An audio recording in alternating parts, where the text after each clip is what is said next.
السلام عليكم. بسم الله الرحمن الرحيم. اللهم صل وسلم وبارك على سيدنا محمد. صلوا بينا على سيدنا الحبيب المصطفى.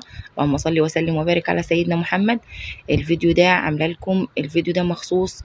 انا عارفه ان انا منقطع عليا فتره طويله، بس ان شاء الله هنرجع للفيديوهات تاني.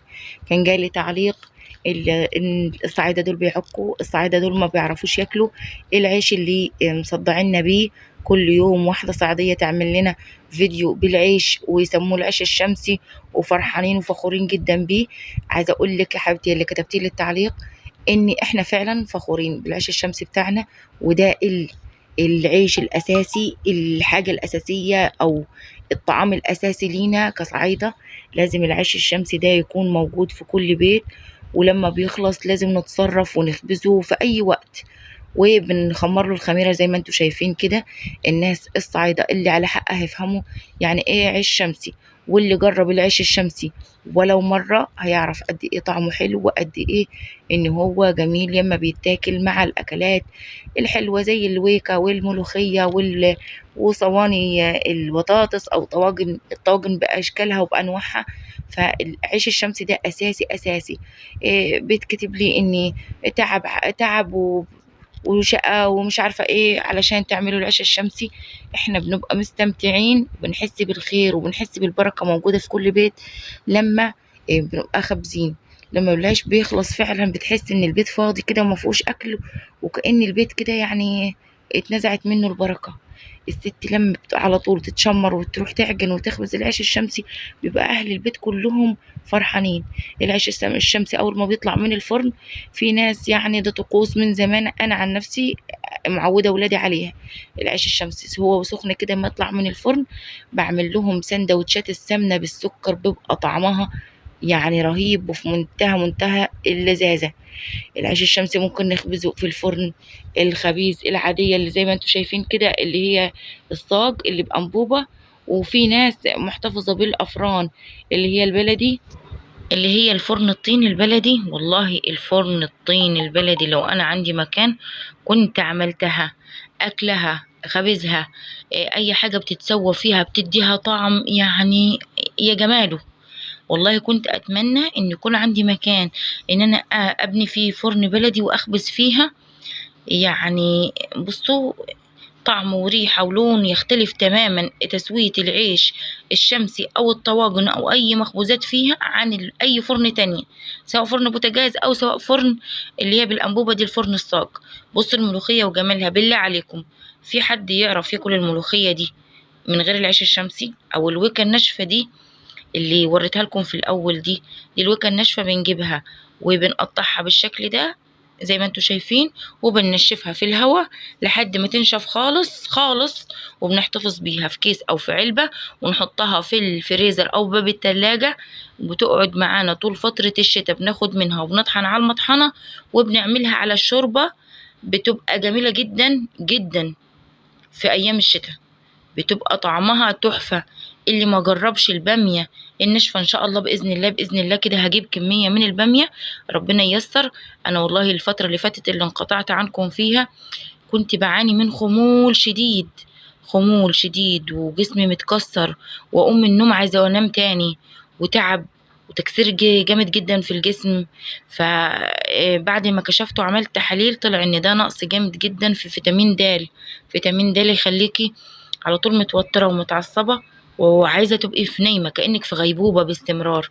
الناس طبعا اللي عانت من المشكلة دي، المشكلة الصحية دي، هتعرف قد ايه هي مرهقة ومتعبة جدا نقص فيتامين الدال. بصوا شايفين جمال الملوخية الخضراء. بالله عليكم مين يقدر ياكلها بعد ما يجربها بالعيش الشمسي وما ياكلهاش تاني بعد كده بالعيش الشمسي ويعتمدها؟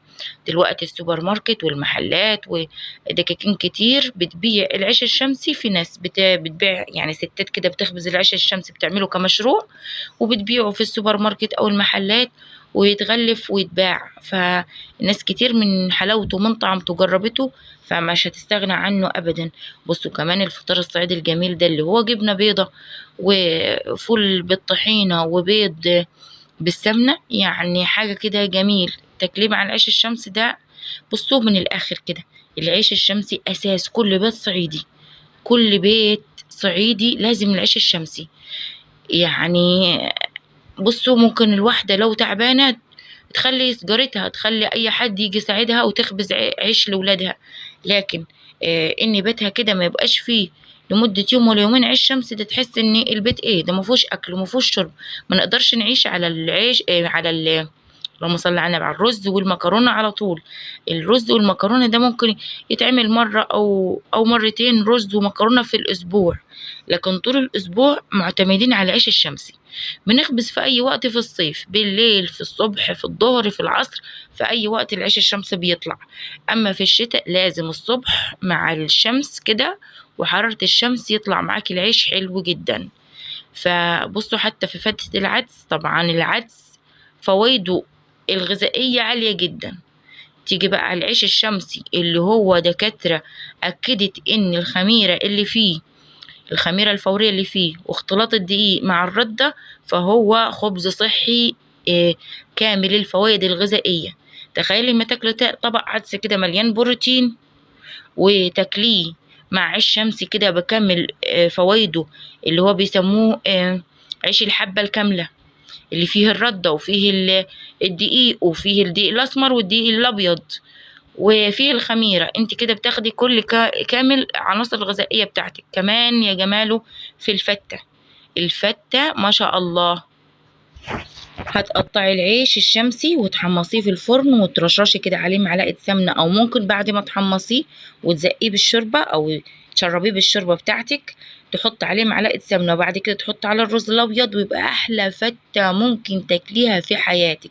فتة كوارع، فتة لحمة ضاني، فتة لحمة ماعز، او فتة لحمة عادية عجالي، بتبقى خطيرة خطيرة بمعنى خطيرة. جربوها وجربوا العيش الشمسي وجربوا طريقتنا. طبعا القناة مليانة فيديوهات من اول لاخر بكذا طريقة للعيش الشمسي. ناس كتير قالت لي احنا ما بنعصقش العيش الشمسي، قدمت لكم طريقة تاني بالخميرة العادية او الخميرة اليتيمة او الخميرة البلدي من غير تعصيق، ووريت لكم العيش الشمسي المعصق والعيش الشمسي العادي.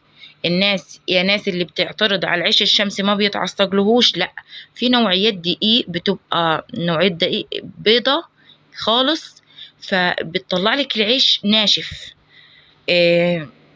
فلازم تعصجيله علشان العيش يفضل معاكي طول الاسبوع طري. العيش بنخبزه وبنحتفظ بيه، طريقة الحفظ بتاعته بنحطه في أكياس وبنحطه في التلاجة أو في الفريزر، بيقعد معاك لغاية ما الكمية تخلص تسحبي منه زي ما انتوا شفتوا كده في مقاطع في الفيديو ده، ان انا باخده هو كده وبارد وبحطه في فرن البوتاجاز انا وبسوي فيه اي حاجة وبيتأمر، فبيطرى كأنه لسه مخبوز دلوقتي حالا. بالله عليكم جربوه وانتوا هتتأكدوا وهتعرفوا يعني ايه عيش شمسي. حتى بواقي الدقيق اللي بتبقى يعني عزكم الله مثلا سوست او فاحنا مش بنرمي الدقيق ده خالص. شايفين ده انا كان عندي شوية دقيق كده يعني مسودين شوية او دقيق مركون، فبنستخدمه ايه، بنعجنه وبنحط فيه خميرة ونستخدمه عادي خالص، وبنخبزه للطيور او بنخبزه لو عندك مثلا مواشي او بهايم في البيت، بيتنشف وبيتدقلهم العيش وبيتاخد كعلفة، يعتبر كبديل للعلف للحمام او للطيور او للمواشي. بصوا يا جمال الفاصوليا ويا جمال الملوخية والبامية والطواجن والاكل الحرش لما يتاكل مع العيش الشمسي. هنعمل رز، هنعمل مكرونة جنب الاكل، فالاساسي ده العيش ده بيبقى حاجات جنب الاكل. يعني عامله اهو البامية الخضراء او الويكة الخضراء، واول ما العيش ما يكون معايا مثلا في التلاجة بحطه في الفرن كده انا وبسوي، او بولع له فرن البوتاجاز دقيقتين 3 أو 5 دقايق بالكتير، العيش بيرجع طري كأنه لسه مخبوز حالا. فبالله عليكم كل واحد وليه عادته وتقاليده. انا بشوف في ناس مثلا في يوتيوبرات تاني في الفلاحين او في في محافظات تانية بيخبزوا عيش معتمدينه. احنا ما نقدرش ناكل العيش ده، او مش ما نقدرش، هو حلو ونعمة ربنا وكل حاجة، بس احنا كنوعية الاكلات اللي بنعملها وبنعمل ليها ايه اللي يتغمس بيه، فعندنا الاساس الايه، العيش الشمسي. ممكن هم يكون عندهم العيش اللي هو بيبقى كوماج، او العيش المرحرح، او انواع عيش كتير. كل مكان وليه عاداته وتقاليده وليه طريقته وعادته اللي مستمر عليها في ايه، في الاكل وفي الشرب. فبلاش حد يتريق، وبلاش حد يستهتر بنعمة ربنا دي بالذات. انا عملت الفيديو ده وانا قلت لكم في مقاطع كتير متكررة عندي في الفيديو ده، بس حبيت ان انا اطلع اقول الكلمتين دول، وخاصة انا ليا فترة منقطعة.